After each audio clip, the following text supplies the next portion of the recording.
जामिया मिलिया इस्लामिया के मुख्तलिफ तलबा ग्रुप्स बशमूल fraternity movement, student Islamic organisation of India, all India students association, all India revolutionary students organisation, campus front of India और दायारे शौक़ स्टूडेंट चार्टर ने जुमेरात को यूनिवर्सिटी में आरएसएस के इंद्रेश कुमार की सरबराही में दाएं बाजू के प्रोग्राम के ख़िलाफ़ एहतजाज किया।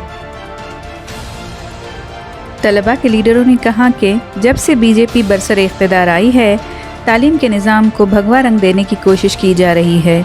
हम इसकी पूरी क़ुव्वत के साथ मुखालिफत कर रहे हैं। तलबा ने इस मौके पर नारे भी लगाए, जबकि जामिया को पुलिस ने अपने हिसार में ले लिया था। पेश है सालार की ख़ुसूसी रिपोर्ट।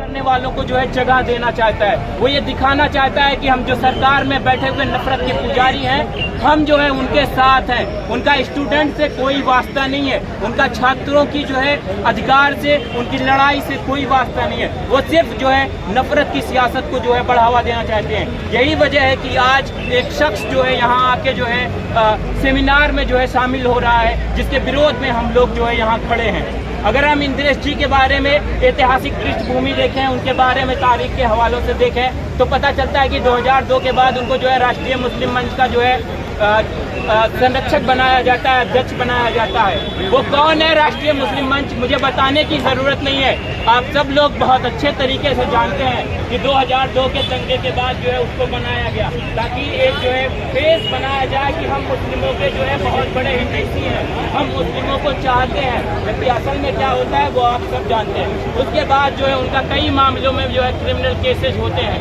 उन पर जो है FIR चलते हैं। लेकिन उसके बाद भी जामिया प्रशासन और हमारी VC महोदया जो है ऐसे शख्स को जो है यूनिवर्सिटी में बुलाकर, ऐसे शख्स को हम लोगों के बीच में लाकर ये दिखाना चाहते हैं कि हम जो है देश के जो एक नफरत की विचारधारा है उसके साथ हैं।